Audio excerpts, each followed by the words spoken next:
ఏర్పడినప్పటి నుంచి ప్రజలు అనేక కష్టాలు అనేక ఇబ్బందులు పడుతున్నారు. మొన్నటి వరకు కూడా సూపర్ 6 పథకాలు అమలు చేయకుండా ప్రజల్ని ఇబ్బంది పెట్టడం జరిగింది. ఇప్పటికీ కూడా సూపర్ 6 లో అన్ని పథకాలు అమలు చేయడం జరగలేదు. అంతేకాకుండా లబ్ధిదారు సంఖ్యను పూర్తిగా తగ్గించి అందరికీ కూడా ఇబ్బంది కలిగే విధంగానే ఈ చర్యలు ఉన్నాయి అనేది మనకు అర్థమవుతా ఉంది. అంతేకాకుండా మనం చూసాం, రైతులకి అనేక కష్టాలు, అనేక ఇబ్బందులు, పంటకి గిట్టుబాటు ధర లేదు. అదే విధంగా మరి వాళ్ళకి కావలసిన కొనుగోలు కేంద్రాలు లేవు.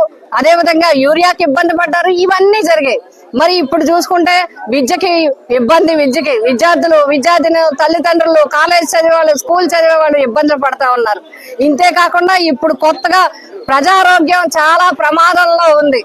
ఆరోగ్యశ్రీ పథకాలన్నింటినీ, ఆరోగ్యశ్రీని అన్ని ప్రైవేట్ హాస్పిటల్స్ నిలుపుదల చేయడం జరిగింది. అంతేకాకుండా పిహెచ్సి స్థాయి నుంచి జిల్లా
నా పేరు వల్లూరు సత్యభామాదిగా. నేను కాకినాడ జిల్లా ఎంఎస్పీ జిల్లా అధ్యక్షులుగా కృష్ణమాదిగ గారి ఆధ్వర్యంలో పనిచేస్తున్నాను. ఈ రోజున కృష్ణమాదిగ గారి ఆదేశానుసారం మరి ఏదైతే ఈ యొక్క భారతదేశం అత్యున్నత న్యాయస్థానం అయిన సుప్రీంకోర్టు జడ్జిగా పనిచేస్తున్నటువంటి సిజేఐ గవాయి గారిపై జరిగినటువంటి దాడిను ఖండిస్తూ ఈ యొక్క నిరసన కార్యక్రమం చేయడం జరుగుతుంది. అదేవిధంగా మరి ఈ యొక్క భారతదేశంలో డాక్టర్ బిఆర్ అంబేద్కర్ రచించిన రాజ్యాంగాన్ని మరి ఇంత అవమానపరుస్తూ దళితుడైన గవాయి గారిపై జరిగిన దాడిని ఈ రోజు వరకు కూడా ఢిల్లీలో ఉన్న ప్రభుత్వం పట్టించుకోకుండా మరి దళితుడి కారణంగా వారిపై ఎటువంటి చర్యలు తీసుకోకపోవడం చాలా దురదృష్టకరం. దీన్ని మేము నిరసిస్తూ మా కృష్ణమాదిగ గారు ఇచ్చే కార్యాచరణ దేనికైనా సిద్ధపడి మరి యొక్క దోషులను అరెస్ట్ చేసే వరకు అరెస్ట్ చేసి ఉరి తీయాలని ఎంఆర్పిఎస్ ఎంఎస్పీ పరంగా మేము డిమాండ్ చేస్తున్నాం.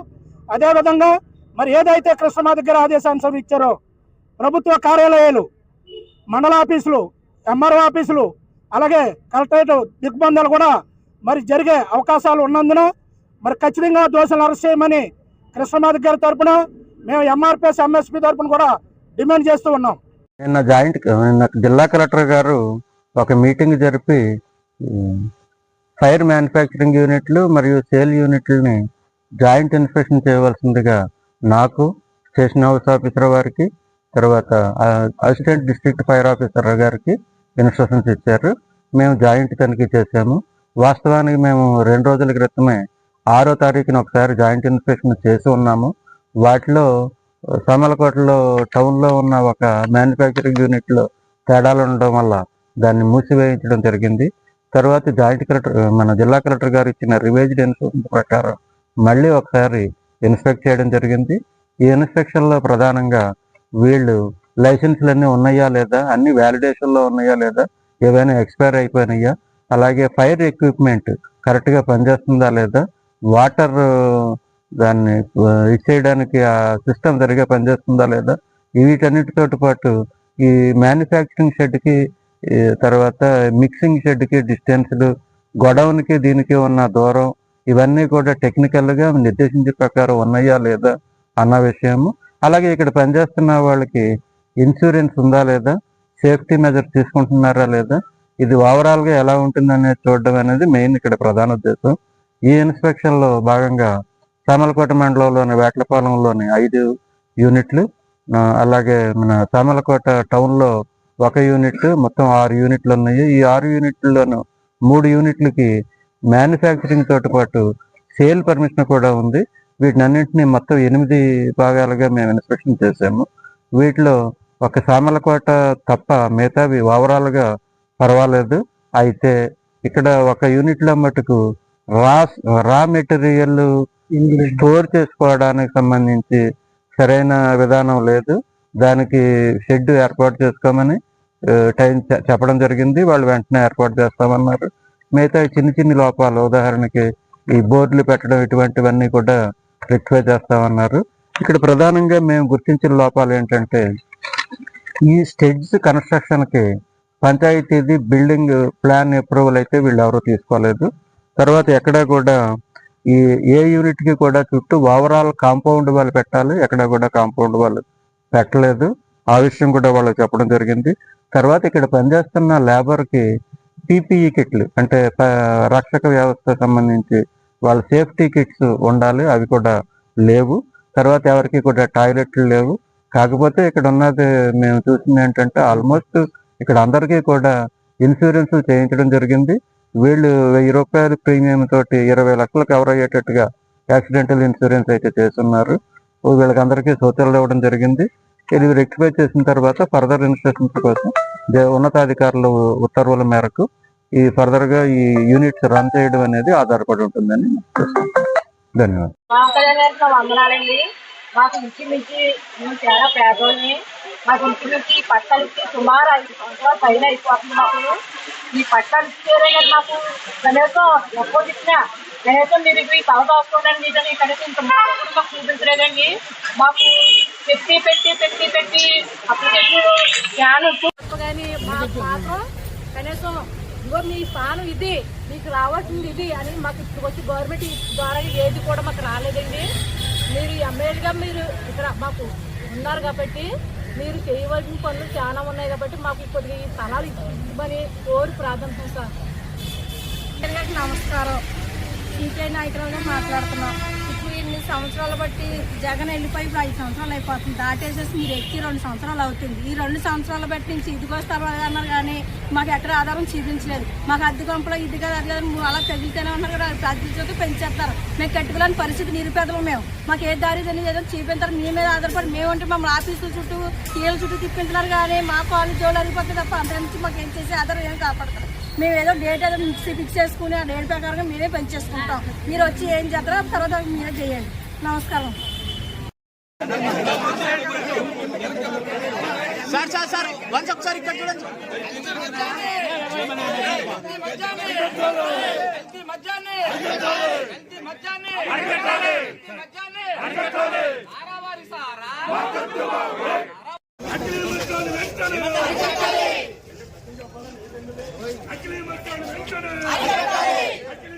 నేపథ్యంలో మరి మొన్న చూస్తున్నాం, ప్రతి 100 కిలోమీటర్లకి రాష్ట్ర వ్యాప్తంగా ఒక నకిలీ మద్యం ఫ్యాక్టరీ చొప్పున వ్యవస్థాగతంగా ఒక నకిలీ మద్యం ఫ్యాక్టరీ ఏర్పాటు చేసి కూటమి ప్రభుత్వం ఆధ్వర్యంలో ప్రతి 3 బాటిల్కి 1 బాటిల్ నకిలీ మద్యం అమ్ముతూ ఈ రాష్ట్ర ప్రజల ఆరోగ్యాల్ని హరిస్తూ ఎంత దుర్మార్గం చేస్తున్నారో చూస్తూ ఉన్నాం. కానీ దాని మీద నకిలీ మద్యం ప్రతి జిల్లాలో ఇంచుమించు ప్రతి 2 జిల్లాలకి 1 పాయింట్ చొప్పున పట్టుబడినా సరే ఎక్కడా కూడా ఒక బ్రాందీ షాప్ను కానీ లేకపోతే రాష్ట్ర వ్యాప్తంగా ఒక బెల్ట్ షాప్ను కానీ ఎక్కడా కూడా సీజ్ చేయకుండా, మద్యాన్ని పట్టుకోకుండా, నకిలీ మద్యం చనామణి అయిపోయేదాకా ప్రజల ఆరోగ్యాలు హరించే విధంగా చంద్రబాబు నాయుడు ఏం చేస్తున్నాడంటే 4-5 రోజుల పాటు ఎక్కడా స్పందించకుండా ఈరోజు మళ్ళీ నిన్నటి రోజు స్పందించి సిఐడి ఎంక్వైరీ వేయడం మొదలుపెట్టాడు. సిఐడి ఎంక్వైరీ అని చెప్పేసి చెప్పడం మొదలుపెట్టాడు చంద్రబాబు నాయుడు బూటక మాటలు. సిఐడి అంటే ఈ రాష్ట్రంలో ఉన్న ప్రజలందరూ కూడా సిఐడి గురించి తెలియని వాళ్ళు అన్నది ఈ రాష్ట్రంలో ప్రజలు ఎవరు కూడా లేరు. నీకు చిత్తశుద్ధి ఉంటే నిందితులను పట్టుకోవాలి అని ఉంటే ఖచ్చితంగా నువ్వు సిబిఐ ఎంక్వైరీకి కాల్ ఫర్ చేయాలి. కానీ సిఐడి ఎంక్వైరీ అంటే అది నిందితుల్ని తప్పించే విధంగా, అమాయకుల్ని బలి చేసే విధంగా నువ్వు చేస్తున్నావు అని చెప్పేసి రాష్ట్ర ప్రజలు అందరూ కూడా భావిస్తున్నారు. ముఖ్యంగా నేను తెలియజేసేది ఏంటంటే, సిఐడి ఎంక్వైరీ నువ్వు కాల్ఫర్ చేసిన వెంటనే నిందితులను అరెస్ట్ చేసిన నిందితుల తాలూకు సెల్ ఫోన్లు పోయి అని చెప్పేసి ఆల్రెడీ లీకులు ఇస్తున్నారు మీ ఎల్ఏ మీడియాలోని. అంటే దాన్ని బట్టి అర్థమవుతుంది కదా మీరు మీ చిత్తశుద్ధి ఏంటో, లేకపోతే వేలాది కోట్ల కుంభకాండమైనటువంటి ఈ నకిలీ మద్యం విషయంలో నీ చిత్తశుద్ధి ఏంటో కూడా అర్థమవుతుంది. అదే విధంగా నిన్న అనుకుంటా ఆయన గారు ఒక యాప్ రిలీజ్ చేశాను, ఆ యాప్లతో మీరు స్కాన్ చేయాల్సి మద్యం బాటిల్ నకిలీదా ఒరిజినల్లా కనుక్కోవచ్చు అని చెప్పేసి మాట్లాడుతున్నాడు. 90 రూపాయలకి మద్యం కొనుక్కునేవాడు ఎవరు కూడా ఆ విధంగా చేయలేరు. ఒకవేళ చేసినా అది గతంలో జగన్మోహన్ రెడ్డి గారు ప్రవేశపెట్టిన యాపే. ఎందుకంటే ప్రతి గవర్నమెంట్ షాప్ లోని కూడా స్కాన్ చేసి ఇచ్చే పరిస్థితి మనం గతంలో చూసాం. ఆ మద్యం నిజమైందా కాదా అని చెప్పి స్కాన్ చేసి ఇచ్చే పరిస్థితి మనం గతంలో చూసాం. నువ్వు ఈ రాష్ట్ర ప్రజలందరినీ తప్పుదోవ పట్టించి వ్యవహారంలో మీరు నడుస్తున్నారు. అదేవిధంగా కూటమిలో మిగతా భాగస్వామ్య పక్షాల స్టాండ్ ఏంటో తెలిసి చెప్పవలసిందిగా ఈ నకిలీ మద్యం మీద. ఎందుకంటే ఇది ఫ్యాక్టరీలు పెట్టేశారు, ప్రతి 2 జిల్లాలకు ఒక ఫ్యాక్టరీ చొప్పున ఫ్యాక్టరీలు పెట్టేశారు. మద్యం తీసుకునే వాళ్ళు జనరల్ గా బయటకు చెప్పరు, వాళ్ళకి హాని జరిగినా ఆరోగ్యానికి హాని జరిగినా. కానీ వాళ్ళు అబోదీబోం అంటున్నారు మద్యం తీసుకునే వాళ్ళు. మా తుల్లోనే సుమారు 100లో అడుగుతున్నారు, సార్ ఇలా మద్యం తీసుకుంటే ఒక క్వార్టర్ బాటిల్ తీసుకుంటే మాకు 5-6 రోజుల పాటు నీరసంగా ఉంటుంది, ఏంటి సార్ ఈ పరిస్థితి అని చెప్పేసి కొంతమంది సిగ్గువిడి చెప్పుకునే పరిస్థితి. జనాల తాలూకు ఆరోగ్యాన్ని నువ్వు క్యాష్ చేసుకునే పరిస్థితి, బరితెగించి క్యాష్ చేసుకునే పరిస్థితిలో చంద్రబాబు నాయుడు ఉన్నాడు. ఏమన్నా అంటే రోజుకు ఒక ఈవెంట్, వారానికి ఒక ఈవెంట్ పెట్టడం, లేకపోతే గతంలో జగన్మోహన్ రెడ్డి గారు తీసుకొచ్చిన పరిశ్రమల్ని రోజుకు ఒకటి చెప్పడం, రీఓపెనింగ్ చేయడం. వైజాగ్ లో గూగుల్ అయితేనే, లేకపోతే ఇంతకు ముందు రిలయన్స్ వాళ్ళు అయితేనే, ఎవరైతేనే కొత్తగా వచ్చిన వాళ్ళందరూ గతంలో ఎంఓఈలు చేసుకున్న వాళ్ళే. జగన్ గారు మిమ్మల్ని అర్థిస్తున్నాము. మేము ఆడవాళ్ళ పుస్తుల తాళ్లతో మీరు ఆడుకోవద్దు. ఆడవాళ్ళందరినీ కూడా జగన్మోహన్ రెడ్డి గారి కన్నా మించి మీరు ఏదో సేవలు చేసేస్తారని, ఏదో పథకాలు ఇచ్చేస్తారని ఆశపడి మీకు చేసినటువంటి, మిమ్మల్ని గెలిపించుకున్నటువంటి ఆడవాళ్ళ పుస్తులతో మీరు ఆడుకోవద్దండి చంద్రబాబు నాయుడు గారు. ప్రతి విలేజ్ లో 4-5 షాపులు ఓపెన్ చేసి కట్టుకున్న భర్తల్ని ఇంటి కూలి తెస్తారని ఎదురు చూస్తున్న భార్యలు కూలి తీసుకొచ్చి మీ షాపుల్లో పోసేస్తున్నారు. అందరూ కూడా ఆడవాళ్ళందరూ కూడా గోల్ని ఏడుస్తున్నారు. మీ ముందుకు వచ్చి వాళ్ళు అర్థించుకుందామంటే వాళ్ళు ఇచ్చే మీరు పెన్షన్లని లేకపోతే వేరే పథకాలని తీసేస్తారేమో అని చెప్పేసి ఆడవాళ్ళందరూ వచ్చి మమ్మల్ని విన్నవించుకుంటున్నారు. ఆడవాళ్ళందరి తరపుని కూడా మేము అందరం కూడా కొంచెం మిమ్మల్ని అర్థిస్తున్నాము. కొంచెం అరికట్టండి సారు చంద్రబాబు నాయుడు గారు. కూటమి ప్రభుత్వం అందరినీ కూడా మేము కోరుకునేది ఒకటే, ఆడవాళ్ళ పుస్తులే. అనకాపల్లి జిల్లా చింతలపూడి పంచాయతీకి ప్రత్యేకమైనటువంటి రేషన్ డిపో ఏర్పాటు చేయాలని చెప్పేసి గిరిజనులు చింతలపూడి సచివాలయం దగ్గర పెద్ద ఎత్తున వచ్చి ఆందోళన చేయడం జరుగుతూ ఉంది. ప్రధానంగా చింతలపూడి పంచాయతీలోని 12 గిరిజన గ్రామాలున్నాయి. ఈ గ్రామాలన్నీ కూడా తామర పంచాయతీలోని ముకుందపురం వెళ్లి రేషన్ తెచ్చుకునేటువంటి పరిస్థితి ఇక్కడ ఉంది. ప్రధానంగా 12 కిలోమీటర్ల దూరం వెళ్లి రేషన్ తెచ్చుకోవడం అంటే చాలా కష్టమైనటువంటి పరిస్థితి. ఒకప్పుడు చింతలపూడి పంచాయతీకి తామర పంచాయతీకి ఒకే రేషన్ డిపో అనేటువంటిది ఇప్పటి వరకే ఉంది. ఆ రేషన్ డిపో గతంలో కార్డులు సాలలేదని, సిగ్నల్ సక్రమంగా లేదని, రోడ్డు సౌకర్యం లేదని చెప్పేసి ఆ రోజు ప్రభుత్వం రెండూ కలిపి పంచాయతీలకి ఒకే రేషన్ డిపో ఏర్పాటు చేయడం జరిగింది. ఇప్పుడు సిగ్నల్ ప్రాబ్లం లేదు, రోడ్డు సౌకర్యం ఉంది. అదేవిధంగా అనేకమైనటువంటి సమస్యలైనటువంటి సిగ్నల్ ప్రాబ్లం కూడా పరిష్కారమైంది. అనేక మంది గిరిజనులు దాదాపు 12 కిలోమీటర్ల ముకుందపురం వెళ్లి రేషన్ తెచ్చుకోవడం అంటే చాలా దుర్మార్గమైనటువంటి విషయం. ప్రభుత్వం దీని మీద గతంలో కూడా చింతలపూడి ప్రత్యేకమైనటువంటి రేషన్ డిపో ఇస్తామని చెప్పేసి ప్రభుత్వం చెప్పింది. అయినా కానీ ఈ రోజు వరకు రేషన్ డిపో ఏర్పాటు చేసినటువంటి పరిస్థితి ఇక్కడ కనిపించట్లేదు. అందుకని ఇక్కడ రేషన్ డిపో ఏర్పాటు చేస్తే 12 గ్రామాలకి 380 మంది రేషన్ కార్డు లబ్ధిదారులు ఉన్నారు. వాళ్ళ సమస్య అంటే శాశ్వత పరిష్కారం అవుతుంది. కాబట్టి వెంటనే రేషన్ డిపోని ఏర్పాటు చేసి ఇక్కడ నోటిఫికేషన్ ఇవ్వాలని చెప్పేసి మేము కోరుతా ఉన్నాం. ప్రభుత్వం ఏమో ఇక్కడ స్టాక్ పాయింట్ ఏర్పాటు చేసి మీ గిరిజనులందరికీ రేషన్ ఇస్తామని చెప్పేసి చెప్తా ఉంది. అది కూడా ఈ రోజు లేదు, అతి గతి లేదు, ఈ రోజు పట్టించుకునే పరిస్థితి లేదు. గిరిజనుల పట్ల ఎంత నిర్లక్ష్యంగా ఉండటంతో మనం స్పష్టంగా ఈ రోజు అర్థమవుతా ఉంది.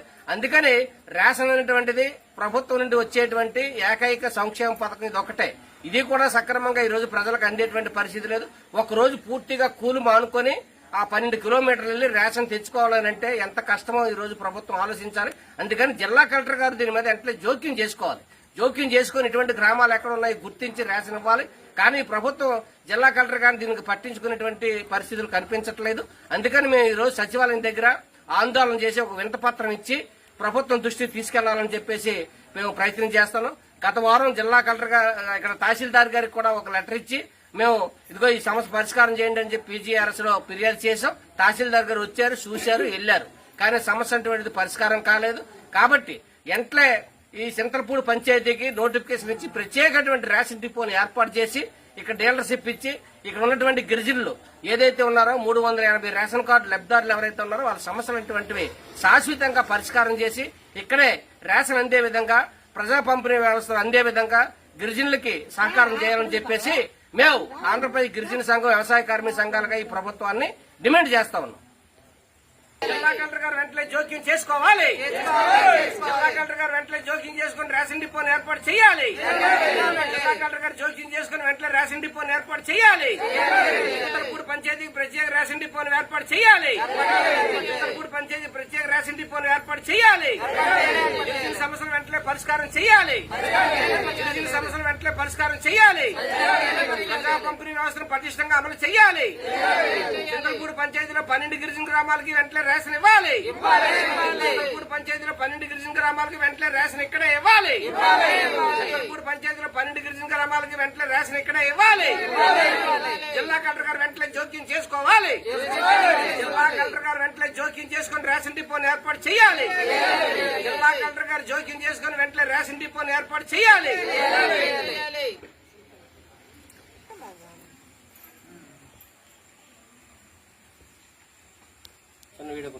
తీసండి.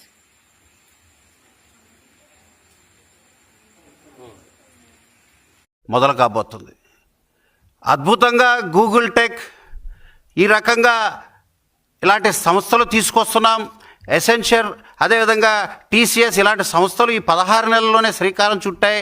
గూగుల్ టెక్ కూడా వస్తుందని చెప్పి మనం మాట్లాడుతుంటే ప్రతిపక్ష నేత దురదృష్టం. ఇక్కడున్న ప్రతిపక్ష నేత గూగుల్ టెక్ ఎందుకు, గోళీలు ఆడుకుంటే సరిపోద్ది కదా, పానీపూరి తీసుకొచ్చాం, బండిలు తీసుకొచ్చాం, అదేవిధంగా ఫిష్ మార్ట్లు తీసుకొచ్చాం, ఇవి కదా పరిశ్రమలంటే, ఎందుకు ఈ గూగుల్ టెక్లు, ఎందుకు ఈ TCSలు, ఎందుకు ఈ సంస్థలని మాట్లాడుతున్నారు. చూసారా, లోకేష్ బాబు గారి యొక్క పెంపకం, ఆయన స్టాన్ఫర్డ్ ఎడ్యుకేషన్ ఒకవైపు, ఏం చదువుకున్నాడో, ఎంతవరకు చదువుకున్నాడో, ఎంతవరకు పరిజ్ఞానమో జగన్ రెడ్డి యొక్క ఎడ్యుకేషన్ ఒకవైపు, ఆయన తల్లిదండ్రులు ఆయన పెంచిన విధానం దురదృష్టం. చనిపోయిన ఆయన ఏ లోకంలో ఉన్నాడు కానీ బతుకున్న విజయమ్మ గారు మరి ఆమె కూడా తలదించుకునే పరిస్థితి. రాష్ట్రానికి పెట్టుబడులు వద్దు అంటాడు జగన్ రెడ్డి. చంద్రబాబు గారు this is a game changer, ముఖ్యమంత్రి చంద్రబాబు గారు this is a game changer, Google టెక్లన్నీ ఇతర సంస్థలన్నీ కూడా రావటం ఇట్స్ ఎ గేమ్ చేంజర్ అని చంద్రబాబు గారు అంటుంటే, గేమ్ అంటే ఆడుదాం ఆంధ్ర, అవినీతి ఆంధ్ర కాదా అని జగన్ రెడ్డి అంటున్నాడు. గేమ్ చేంజర్తో రాష్ట్ర భవిష్యత్తు ఒక ముఖ చిత్రం మారిపోతుంది, యువతకు ఒక మార్గదర్శిగా ఈ సంస్థలు ఉండబోతున్నాయి అని ఒక పక్క చంద్రబాబు గారు అంటుంటే, అవన్నీ ఎందుకు, అవినీతి ఆట ఆడదాం అని జగన్ రెడ్డి గత 5 సంవత్సరాలు చూపించాడు. ప్రజలందరూ కూడా ఇవన్నీ కూడా గమనిస్తున్నారని కూడా తెలియజేస్తూ, దేశంలోనే అత్యుత్తమైన 26 పాలసీలని రూపొందించి ఈ సంస్థలన్నిటికీ కూడా వేగంగా అనుమతులు రావటం, భూ కేటాయింపులు ఇవ్వటం, అదేవిధంగా పవర్ సప్లై ఇట్లాంటి అన్నీ కూడా సింగిల్ విండో ద్వారా క్లియరెన్స్ ఇవ్వటం ద్వారా ఈ పెట్టుబడులన్నీ ఆకర్షించడానికి ముఖ్యమంత్రి చంద్రబాబు గారు, యువనేత లోకేష్ బాబు గారు కృషి చేస్తున్నారు. యువత యొక్క భవిష్యత్తు కోసం అహర్నిశలు 16 నెలల్లోనే పెను విప్లవంగా గూగుల్ టెక్ రాకతో విశాఖలోనే ఒక టెక్ విప్లవం మొదలైంది. అందరూ కూడా ఈరోజు ఇంకెందుకు చదువు, గత 5 ఏళ్ళు చూసాం, ఇక భవిష్యత్తు ఏమిటి అని చీకటమైపోయిన యువత భవిష్యత్తులో నూతన ఉత్సాహం వచ్చింది.